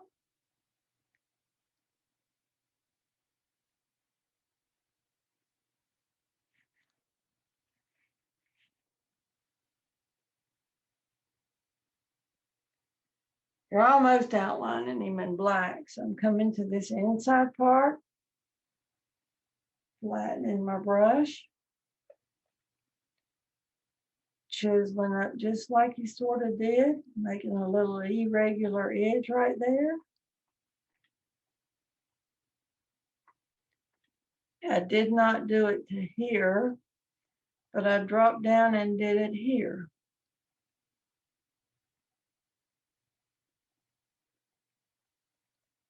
Came on around here.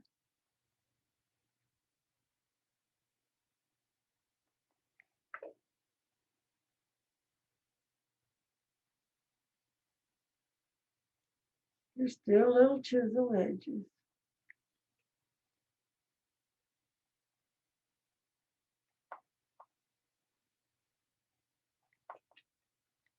That kind of brings him to life. And then we'll start our outline when you all are ready. But we got to put his antennas on there first.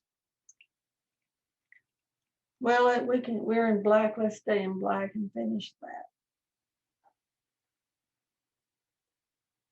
Is everybody ready for the, this is actually kind of fun, to tell you the truth. Do you see how I made,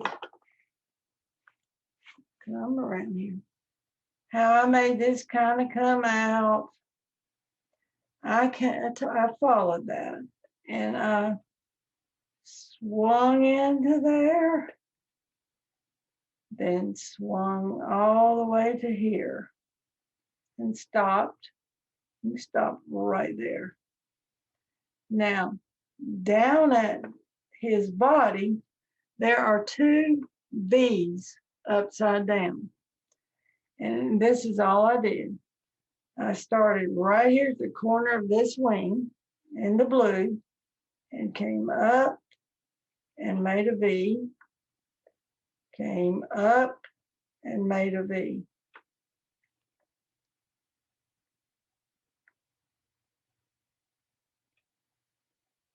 Does anybody need a question on that part? If you have a question, unmute yourselves and you're welcome to ask. Nope, they're good. Well, they painting fast. Surely you don't have 40 people. Oh, we had 38 at the top. Yeah, we're down to 33 now. So we're doing good, Nancy. You're doing good. Y'all are doing good. Okay, you ready? We're going to keep going. Now, look how this wing has came around. We're going to just come in. We're not going to go into the V. We're going to stop at the V. Right there.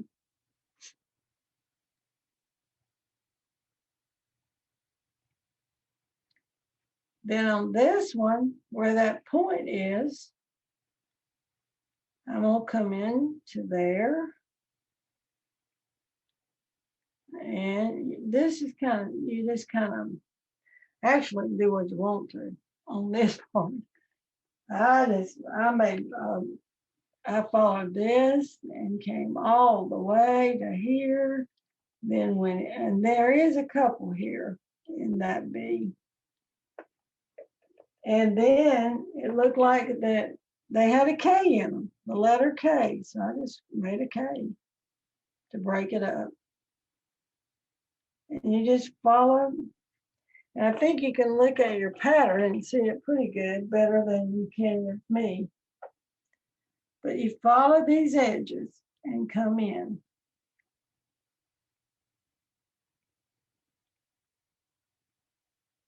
And in.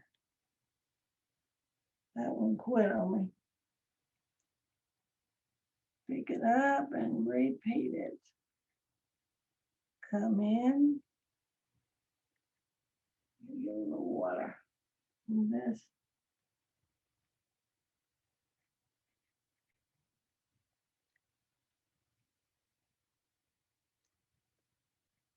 And then I'll show you how to make them. And I'm just stopping. Up here, I just took one of these and made a K. They have little funny lines in them. Over here, you can do the same thing. One time I just went straight across and broke them up like that. And you're just kind of breaking them up. And there looks like there could be another one here, just a line to break that.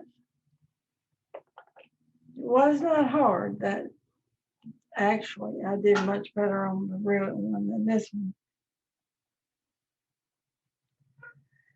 The next is the antennas. And y'all have got an enlarged one that you can see that black. But let's get his gray antennas in, and then I'll show you the little white polywogs that go on them are the little white things. And then the centers of the flowers, and you are done. Okay. So here comes the antennas, and I do say a little prayer to guide me with this, because it is tough. The back one kind of comes up and around, and the little front one is a little shorter. So, and make sure it's kind of juicy for you. I'm using charcoal gray and thinning it with a little bit of water. And make sure you got some paint. And here we go. And I flatten it out.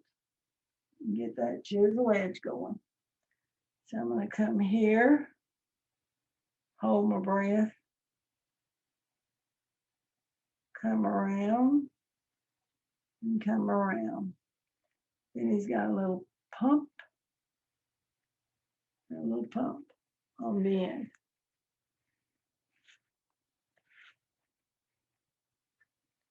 That could have been a little thinner.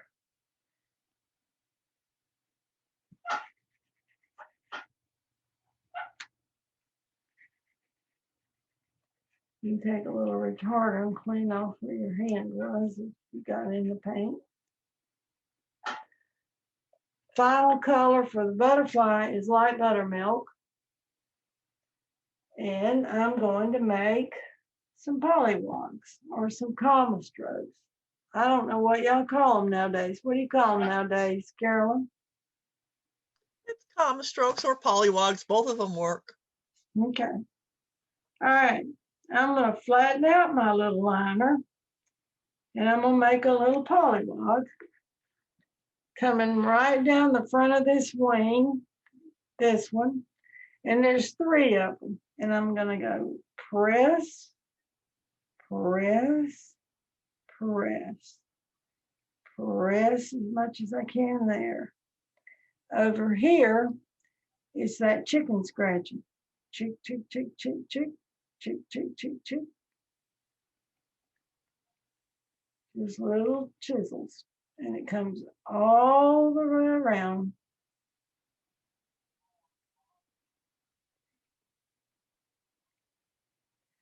And that is how I did that.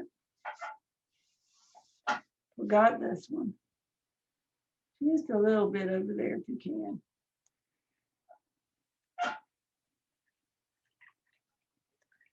And the only color I need now is cad yellow medium. Now, if there's any questions, let's talk about it now before we finish it up. Does anybody have any questions? Unmute yourselves and you're more than welcome to ask. Did you get your enlarged butterfly? Did that come through for you? They say, Good.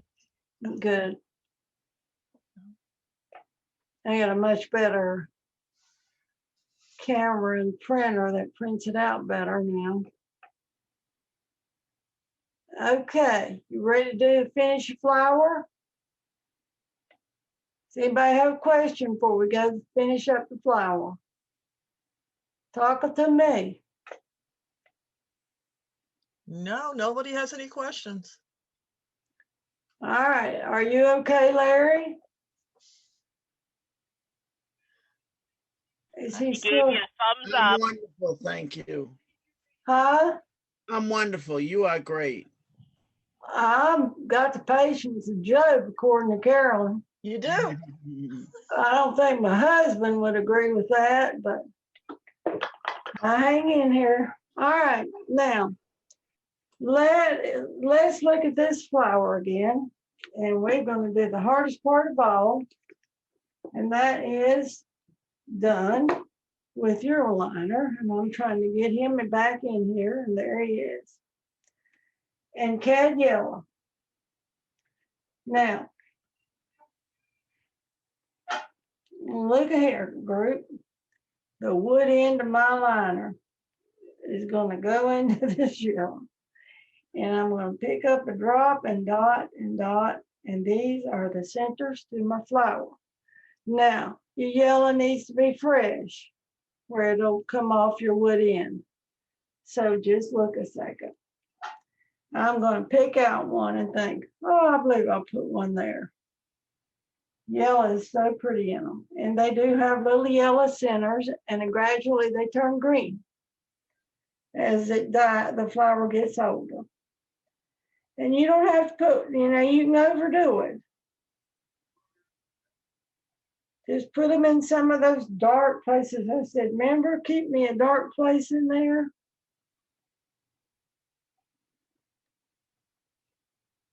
Don't forget to sign your name and date it. That'll mean a lot to who gets it.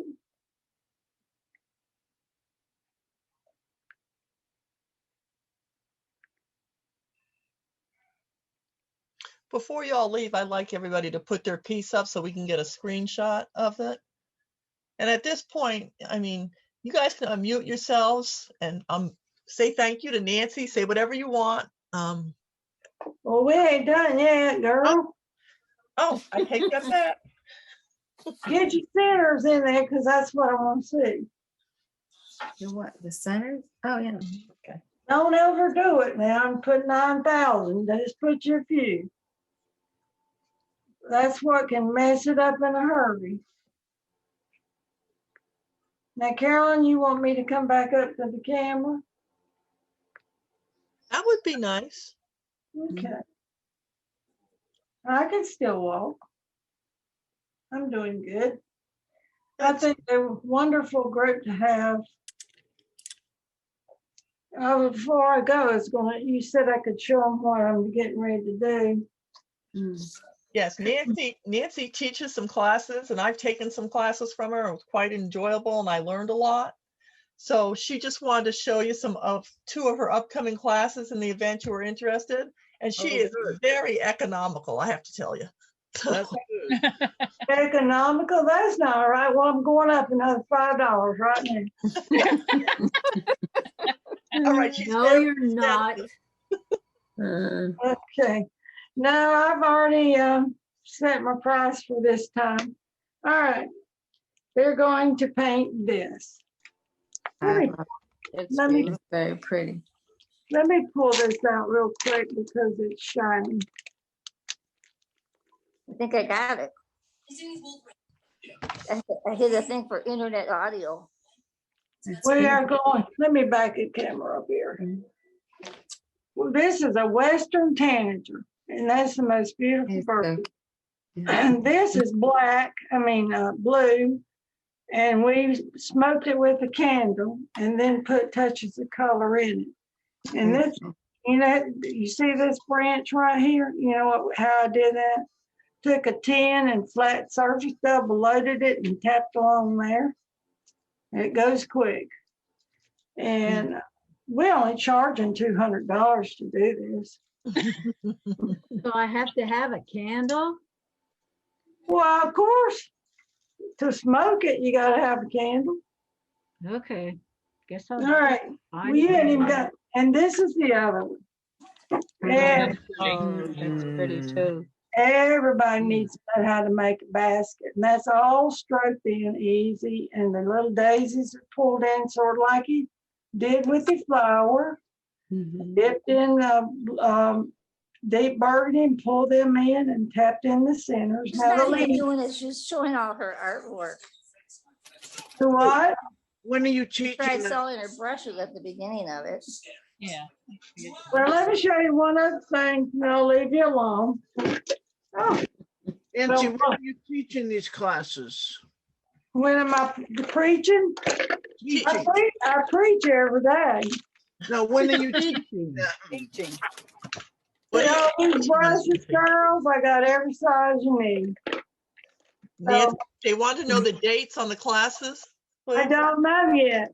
Oh, Okay. I'm telling you a lie. Hang on. Vicki, when are you taking that class? Carolyn knows I'm just so good at that. All right, I am back up here to this camera and I'm gonna tell you the dates. Let's see here. How did I do this? Now this is working up at the house just fine. I should have brought my paints up here. Okay. And there I am. Oh. The basket starts March 1st. March 1st. And it's $35 and it's on a 9x12 stretch canvas. but it's a couple of weeks, Nancy, right? It takes 2 times. Okay. We're gonna do the basket, take a week, and the next one we'll finish the flowers. So I kind of break it up 2 times. The 1st and the 8th. What? And then I skip a week. Then I'm gonna skip a week, and then what would that be? What's the times? I'm gonna do it at 1 till about whenever. I put 1 Eastern. If y'all paint as fast as you did tonight, we'd be done. But it's for 2 classes and it's $35. Okay. Nancy, do you have a website where this information is? Well, if you look on your pattern package, you've got my email. Okay. And if you're interested in any of it, I'll give you the dates. I just can't think right now. I'm painting flowers at the same time. I attached it on the Zoom invite at the bottom. Okay. I'll attach it when I send out the video, so you have the dates and the times. Okay, thank you. Y'all got my phone number, everything but my IQ. And look it up. And I'm getting hoarse and raspy as you hear me. How's your little friend from next door, or your husband's friend? What's his name? From next door? Well, the young man that paints with you. Oh, you know, Mark, I can't remember his name. the man that paints. The Young man the that kid. painted with you. You were teaching to paint. Oh, Nate. Yes. Yeah, Nate. He isn't coming to here anymore. Oh, He was coming here during COVID when they couldn't go anywhere. And he has a new person with him now. okay. And my husband is working with the same person. He works with people that have mental, Yeah. I gotta tell you guys, the mats with these birds make them absolutely beautiful. Well, those are Birdhouse Mats, and I They're designed. nice. They cut them out for me, and Yeah, they're nice. you can get the mat and the surface for $18.95. Yeah, You don't have to go buy a surface; it just comes together. yeah. And black coat's real pretty with a lot of birds because it has, and it's a soft black. Yeah. and it goes good with the blacks and birds. And Yeah, then they I really use, are I use other colors, but they're pretty on your wall when you get them hung up. Yeah, they Anybody- are. They're very You pretty. can paint them on anything. I mean, we can smoke anything. All right, anything else? Did Can you have a everybody third? put their pieces up in front of their camera so I can get a screenshot though, please? Oh, Should sure. I cut this Yeah, off yeah. for this, Carolyn, Bobby, all this light? Should I cut it off? No, we're good. It's not bothering us at all. For your screenshot? Yeah, doesn't matter if it's done or not, ladies. Just pop it up there. No, no judgment zone. They all look so nice. They do. And look at this. I can tell who the speedy painters are. Gee whiz, Jolene and Loretta. You guys are quick. And Bonnie. That is, well, now where's Larry? I got it. Thank you so much. I appreciate it. Oh, that is so wonderful. I'm Where's gonna- Jolene? I want to see hers. Now, Spot- You have a third. Carolyn, you- Nancy. Carolyn, you were, oh, that's beautiful. Wow. Wow. Jolene, It's Jolene. beautiful. you just went black, Jolene. Yeah, I know. It said I only had 10% battery, but it's not done. I just put the first coat. It's That beautiful. looks so good. Nice. Anybody else want to show theirs? I think can Nancy finish wants to mine, show Jolene. hers. Let me see. Granny. You can finish mine. I never got to the butterfly. I didn't either. It's nice, Janine. Well, that's nice. That's Like, very Your butterfly looks Yeah. awesome, Janine. Nice, Oh, Janine. Yeah, nice, Janine. Are you doing yellow.